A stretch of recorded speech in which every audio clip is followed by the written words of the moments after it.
नमस्कार, अपना बिहार देख रहे हैं आप और मैं आपके साथ रंजना रावत। बुलेटिन की शुरुआत नवादा के खबर के साथ। नवादा के मिर्जापुर मोहल्ले में निजी कोचिंग संस्थान के बाहर बदमाशों ने 5 से 6 राउंड फायरिंग की है और बताया जा रहा है कि रंगदारी की मांग को लेकर बदमाशों ने कोचिंग संस्थान के बाहर फायरिंग की।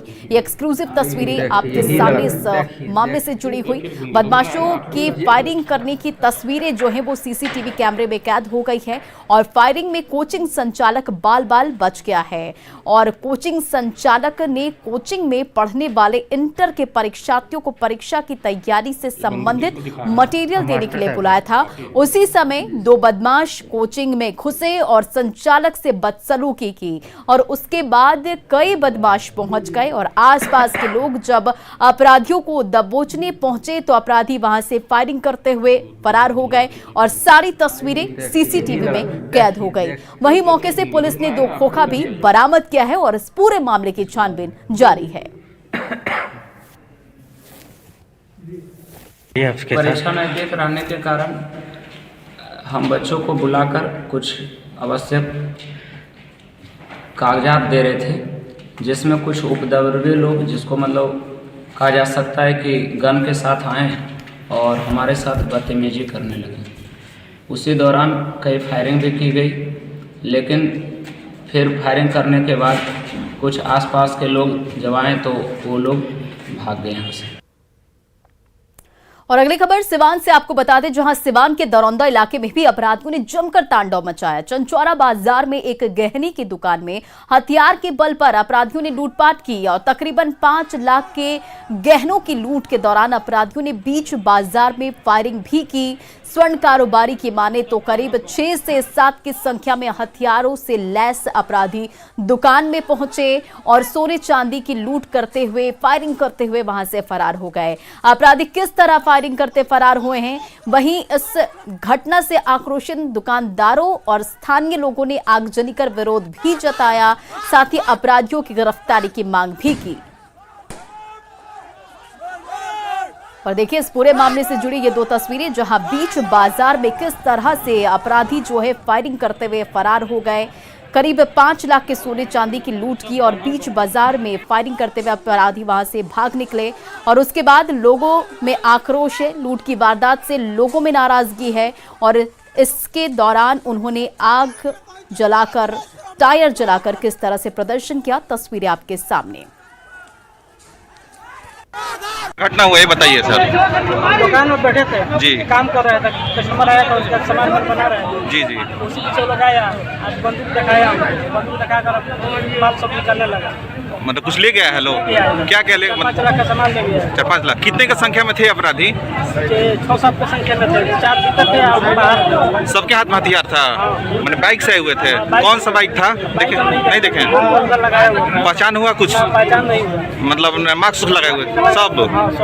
किसी पर शक कुछ जा रहा है? सब कहाँ से जाएगा, कुछ कहेंगे। अच्छा ठीक, मैं लूट हुआ है। प्रथम दृष्टि आप भी देख रहे हैं कि यहाँ पे एक बर्तन और सोना चांदी की दुकान है, उसमें कुछ अपराधकर्मी आए और उन्होंने डरा धमका कर कुछ सामान ले लिया है। उसी का हम लोग अभी कार्रवाई, प्राथमिकी दर्ज कर रहे हैं और आगे की कार्रवाई कर रहे हैं। हम मैंने सब चीज़ देखा है, अब पुलिस उस पर पूरी तरह से अनुसंधान कर रही है और सारे अपराधकर्मी पकड़े जाएंगे। और अब बात राजधानी पटना की। पटना में अपराधियों ने एक प्रॉपर्टी डीलर के बंद घर का ताला तोड़कर एक राइफल, 2 लाख नकदी के साथ 8 लाख के से ज्यादा के जेवरात की चोरी की वारदात को अंजाम दिया। घटना शाहजहांपुर थाना के हरिनगर मोहल्ला की बताई जा रही है, जहां प्रॉपर्टी डीलर के बंद घर से चोरों ने लाखों की संपत्ति उड़ा ली है। पुलिस चोरों की तलाश में फिलहाल जुटी हुई है। तो देखे ताला टूटा हुआ है जी, अंदर गया तो सारा सामान बिखरा हुआ है। वही 12-14 लाख के। इसमें कैश और जेवर कितना कितना है? 2 लाख के कैश है, हाँ, लगभग 9-10 लाख के गहना है। अच्छा, लाइसेंसी राइफल है। अच्छा, कारतूस 50 दाना था। एक बार फिर न्यूज 18 की खबर पर मुहर लगी है। बिहार में होने वाले बिहार विधान परिषद के 24 सीटों पर होने वाले चुनाव में बीजेपी जेडीयू के बीच तालमेल हो गया है। बीजेपी 13 तो जेडीयू 11 सीटों पर चुनाव लड़ेगी और बीजेपी अपने कोटे से एक सीट पशुपति पारस के आरएलजेपी को भी देगी, जबकि मांझी और सहनी को दोनों पार्टियां फिलहाल विश्वास में लेगी। बिहार विधान परिषद चुनाव को लेकर शनिवार शाम तकरीबन 4:15 बजे तस्वीर बिल्कुल साफ हो गई। बीजेपी 13 तो जेडीयू 11 सीटों पर लड़ेगी। बीजेपी 13 में से एक सीट अपनी सहयोगी पार्टी पशुपति पारस की पार्टी आरएलजेपी को देगी। 13 सीटों पर भारतीय जनता पार्टी और उसमें से एक सीट भारतीय जनता पार्टी लोक जनशक्ति पार्टी, जिसके अध्यक्ष श्री पशुपति पारस जी हैं। पशुपति पारस जी की लोक जनशक्ति पार्टी को एक सीट देंगे। 11 सीटों पर जनता दल यूनाइटेड ने लड़ने का तय किया। आपसी सहमति से हमारा ये निर्णय हुआ है। वहीं जेडीयू पटना, भोजपुर, गया, नालंदा, मुजफ्फरपुर, पश्चिमी चंपारण के साथ 11 सीटों पर खुद लड़ेगी, जिसका ऐलान विजय चौधरी ने किया। एक आपसी समझदारी का जनता दल यू और भाजपा का 50% का एक समझौता था, उसके तहत हम लोग 12 लड़ना चाह रहे थे। तो ये हम लोगों की पुरानी इच्छा थी। इस पर कई राउंड हम लोगों ने बात की और रास्ता इसका निकला जब इन्होंने जैसा बताया कि एक सीट इनको सहयोगी दल पारस जी के लोजपा को एडजस्ट करने के लिए, उसमें सामंजित करने के लिए आवश्यकता थी। तो हम लोगों ने भी 11 सीट पे सहमति दे दी कि हमारे एक सहयोगी दल की भी साथ आ जाएंगे। मतलब 12-11-1 का फॉर्मूला फिट हो गया। लेकिन बड़ी बात यह है कि जीतनराम मांझी और मुकेश सहनी फॉर्मूला में जगह नहीं पा सके। इस बात को लेकर जब मीडिया ने सवाल किया तो बीजेपी जेडीयू ने दोनों सहयोगियों को भरोसे में लेने का दावा कर दिया। हम सहयोगी दलों को विश्वास में लेंगे, ये विजय चौधरी जी ने कह दिया। हमने इसीलिए शुरू में ही कह दिया क्योंकि मुझे पूरी उम्मीद थी कि आप ये प्रश्न पूछिएगा। हमने कह दिया कि ये भाजपा और जदयू का समझौता हो चुका है और हम लोग अपने अपने सहयोगी दलों को भी विश्वास में लेंगे। दरअसल बिहार विधान परिषद की 24 सीटों पर चुनाव होना है, जिसे लेकर कई तरह के कयास लगाए जा रहे थे, लेकिन सभी सवालों पर बीजेपी जेडीयू ने फिलहाल विराम लगा दिया है। न्यूज 18 के लिए पटना से शैलेंद्र कुमार की रिपोर्ट।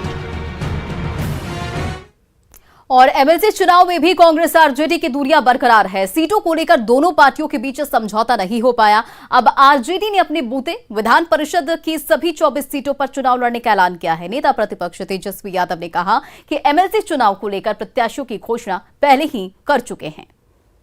लोगों ने तो पहले से ही प्रत्याशी जो हैं घोषणा हम लोग कर ही दी है हर जगह, जिसमें कि हमारे लेफ्ट पार्टियों के साथ जो है सहमति थी। और इसमें नहीं कांग्रेस के साथ तो हम लोगों का हमने केंद्र में उनको सपोर्ट दे ही रखा है। बिहार में अभी ऐसा कोई चुनाव नहीं है और ऐसी कोई पेशकश वैसे भी नहीं हुई। एमएलसी का चुनाव जो है हम लोग अपने बलबूते पे लड़ेंगे। आरजेडी शराबबंदी पर सरकार के नए आदेश के खिलाफ शिक्षकों ने आवाज बुलंद करना शुरू कर दिया है। सरकार ने शिक्षकों से शराबियों और शराब तस्करों की जानकारी मद्य निषेध विभाग को देने को कहा है और सरकार के इस आदेश के खिलाफ कल शिक्षक राज्यव्यापी प्रदर्शन करेंगे। अब गुरुजी लगाएंगे गुरु घंटालों का पता, सुनकर हंसिए मत। बिहार के शिक्षकों को शिक्षा विभाग ने एक नया टास्क दिया है। टास्क है उन नशेड़ियों का पता लगाकर मद्य निषेध विभाग को बताने का जो अब भी लुक छिप कर शराब का सेवन कर रहे हैं। इसको लेकर शुक्रवार को बिहार के शिक्षा विभाग ने एक पत्र जारी किया, जिसमें 1ली से 12वीं तक के स्कूलों के शिक्षकों को ये निर्देश दिया गया है। इसके लिए विभाग ने 2 मोबाइल नंबर और 2 टोल फ्री नंबर जारी किए हैं। विभाग की ओर से जारी मोबाइल नंबर 9473400378 और 9473400606 हैं, जबकि टोल फ्री नंबर 180034562668 या फिर 15545 है। शिक्षा विभाग के इस नए निर्देश को लेकर शिक्षकों में गुस्सा है। राइट टू एजुकेशन और नई शिक्षा नीति में ये कही गई है कि शिक्षकों से गैर शैक्षणिक कार्य नहीं कराना है। तो हम माननीय शिक्षा मंत्री जी, माननीय मुख्यमंत्री जी से मांग करते हैं कि सारे गैर शैक्षणिक कार्यों से हमें मुक्त किया जाए और अविलंब इस पत्र को निरस्त किया जाए।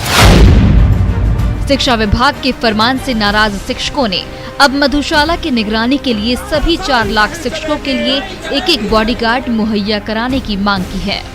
वहीं सरकार के इस आदेश के खिलाफ कल शिक्षक राज्यव्यापी प्रदर्शन करने की बात कह रहे हैं।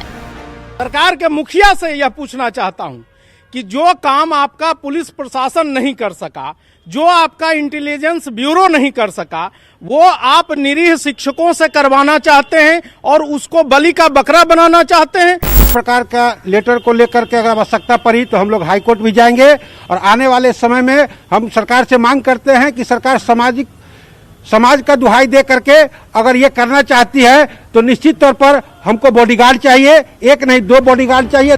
शिक्षकों का कहना है कि पहले से ही उनसे कई गैर शैक्षणिक कार्य कराए जा रहे हैं, चाहे वो चुनाव की ड्यूटी हो या चावल वितरण और मध्याह्न भोजन, और अब इस तरह का आदेश देना ठीक नहीं है। शिक्षा विभाग के आदेश पर शिक्षा मंत्री ने सफाई दी। शिक्षा मंत्री विजय चौधरी ने कहा कि ऐसे लोगों के बारे में जानकारी देना राज्य के हर नागरिक का कर्तव्य है। शिक्षकों को कहीं से कोई इसके लिए अतिरिक्त जिम्मेवारी नहीं दी गई है। इसमें कोई कंफ्यूजन नहीं है कि ये चीजें सरकार के तरफ से पहले सभी नागरिकों से अपील की जा चुकी थी। वही विभाग ने अपने कर्मचारियों से अपील की है, हमारे सम्मानित शिक्षकों से अपील की है। इसमें कोई उनको जबरदस्ती कोई ये तो नहीं फिक्स कर दिया गया है कि आपको सप्ताह में इतनी सूचना देनी है, तो इसको अनावश्यक मुद्दा। हालांकि शिक्षा विभाग और शिक्षा मंत्री ने साफ कर दिया है कि शिक्षकों को कोई नई जिम्मेदारी नहीं दी गई है, लेकिन शराबबंदी को लेकर शुरू की गई इस नई कवायद पर सियासत शुरू हो गई है। देखते हैं बात कहां तक जाती है। न्यूज़ 18 के लिए पटना से रजनीश कुमार और शैलेंद्र के साथ ब्यूरो रिपोर्ट। अल्पसंख्यक कल्याण मंत्री जमा खान ने मदरसों पर सवाल उठाने वाले अपने ही सरकार के बीजेपी कोटे के 2 मंत्रियों पर निशाना साधा है। जमा खान ने दोनों मंत्रियों की जानकारियों पर सवाल उठाए। मदरसा की शिक्षा पर एक बार फिर सियासी बहस छिड़ गई है। 25 जनवरी को बीजेपी कोटे के 2 मंत्रियों नीरज कुमार बबलू और जीवेश मिश्रा ने मदरसों की शिक्षा पर सवाल खड़े किए थे। नीरज बबलू ने मदरसों में देश विरोधी बातें पढ़ाए जाने की बात कही थी, जबकि जीवेश मिश्रा ने मदरसों में सामान्य सिलेबस पढ़ाने की मांग की थी। मैं इस बात को बताना चाहता हूँ, जानकारी उनको नहीं होगी। वापस की बात हो, हमने आपको कुछ बोला, मुझे जानकारी नहीं है, तो मैं ये कहना चाहता हूँ अपने भाई से कि भाई हो, आप जानकारी नहीं है मदरसा के बारे में। मदरसा हो, मठ हो, उसमें नैतिकता मानवता की पढ़ाई की जाती है, इस पर जानकारी रखें और मेरे साथ दौरा करें, मैं उनको कराऊंगा, तो खुद उनको जानकारी होगी तो बात बदलेंगे। आप देखिए, अब 4 दिन बाद जेडीयू कोटे के मंत्री और राज्य के अल्पसंख्यक कल्याण मंत्री जमा खान सामने आ चुके हैं और मदरसों पर सवाल उठाने पर अपनी ही सरकार के 2 मंत्रियों की जानकारी पर सवाल खड़े कर रहे हैं। जमा खान कह रहे हैं कि दोनों को शायद ठीक से जानकारी नहीं है। मदरसा हो या मठ, दोनों जगह नैतिकता और मानवता की पढ़ाई होती है। मदरसों पर शुरू हुआ ये बात का बतंगड़ कहां तक जाएगा और इसमें आगे कौन कौन लोग कूदते हैं, देखने वाली बात होगी। न्यूज़ 18 के लिए पटना से आनंद अमृतराज की रिपोर्ट। वित्त मंत्री निर्मला सीतारमण 1 फरवरी को संसद में आम बजट पेश करेंगी और पटना की महिलाओं को बजट से क्या उम्मीदें हैं, जानने की कोशिश की न्यूज़ 18 की संवाददाता रितु रोहिणी ने। 1 फरवरी को साल 2022-23 के लिए आम बजट पेश किया जाना है और वित्त मंत्री के तौर पर निर्मला सीतारमण इसे 4थी बार पेश करेंगी। और क्योंकि वो एक महिला हैं, तो ऐसे में पटना की जो महिलाएं हैं वो बजट को लेकर के क्या कुछ सोचती हैं, हम सीधे तौर पर इनसे ही बातचीत करते हैं और जानने की कोशिश करते हैं कि क्या कुछ इनकी उम्मीदें हैं इस बार, क्योंकि वित्त मंत्री भी एक महिला ही हैं, तो ये किस तरीके से इस बार के बजट को देख रही हैं? बजट से क्या कुछ उम्मीदें हैं आपको इस बार? बजट में अब जैसे सब कुछ महंगा हो गया है बहुत ज़्यादा, और लोगों फिलहाल बहुत लोगों के पास मतलब काम नहीं है या फिर पैसे की तंगी है, तो थोड़ा कम होना चाहिए ताकि लोग 1-2 साल तो कम से कम सस्टेन कर सकें। फिर अगर कुछ इस तरह से बने कि लोग सरवाइव, एटलीस्ट बुनियादी चीज़ें, ज़रूरत की चीज़ें उनको थोड़ा कम प्राइस पे अगर मिलेगा तो उनके लिए थोड़ा आसान हो जाएगा। वो एक खुद महिला भी हैं, एक पॉलिटिशियन भी हैं। किचन बजट तो खैर सही बात है, सबकी कमर तोड़ है। जिस चीज़ की हम बिल्कुल अवॉइड नहीं कर सकते, हमें खाना ही होगा, और इस चीज़ को हम अवॉइड नहीं कर सकते। और इसी पे जब महंगाई की जब इतनी मार पड़ी है तो जाहिर है हमारा सारा बजट गड़बड़ हो जाता है। हमारे उसके अलावा एजुकेशन पे भी बढ़ गया है।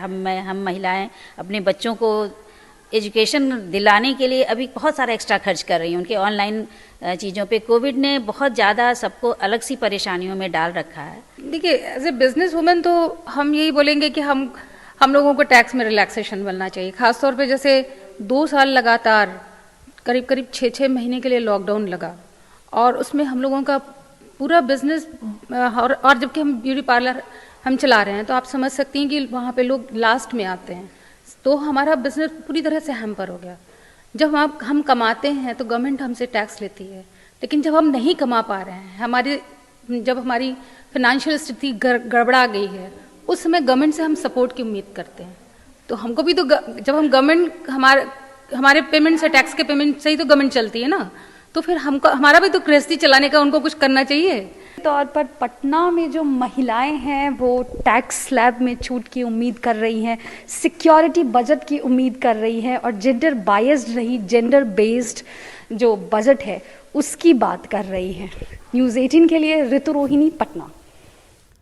मुख्यमंत्री नीतीश कुमार ने वीडियो कॉन्फ्रेंसिंग के जरिए निर्माण विभाग, ग्रामीण कार्य विभाग और भवन निर्माण विभाग की मेंटेनेंस पॉलिसी से संबंधित समीक्षा बैठक की, और सीएम ने मीटिंग में अधिकारियों को कई निर्देश भी दिए। सीएम ने अधिकारियों को मेंटेनेंस का काम विभाग की तरफ से किए जाने के निर्देश दिए हैं। पथ निर्माण विभाग, ग्रामीण कार्य विभाग एवं भवन निर्माण विभाग को जल्द से जल्द विभागीय अनुरक्षण नीति की कार्य योजना बनाने के निर्देश मिले हैं। पथ निर्माण विभाग एवं ग्रामीण कार्य विभाग आपस में विचार कर ब्रिज मेंटेनेंस पॉलिसी जल्द तैयार करें। साथ ही विभाग के इंजीनियर को पथों के मेंटेनेंस में सक्रिय भूमिका निभाने के निर्देश भी मिले हैं। इससे खर्च में और कमी के साथ ही कार्य की गुणवत्ता भी बेहतर होगी। डॉक्टरों को धरती का भगवान कहा जाता है, और इसे एम्स पटना के डॉक्टर ने साबित भी कर दिखाया है। यहां डॉक्टरों ने एक बच्ची के कट कर अलग हुए हाथ के टुकड़ों को जोड़ दिया है। डॉक्टर को धरती का भगवान कहा जाता है, और इसको पटना एम्स के डॉक्टरों ने साबित भी कर दिखाया है।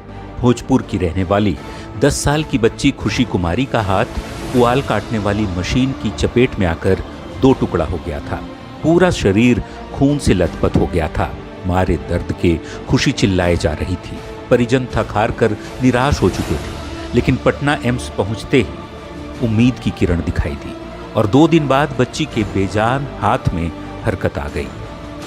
समय रहते एम्स पटना में खुशी को बचा लिया गया। प्लास्टिक सर्जरी के विभागाध्यक्ष डॉक्टर वीणा सिंह की टीम ने दिन रात एक कर नन्ही जान के चेहरे पर खुशी लौटा दी।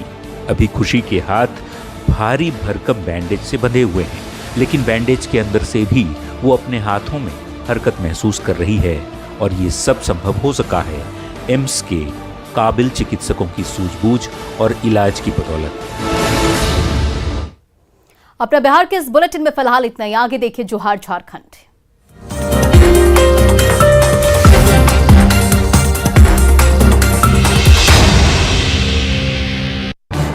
इस न्यूज हेडलाइंस के प्रायोजक पेट सफा आयुर्वेदिक जून।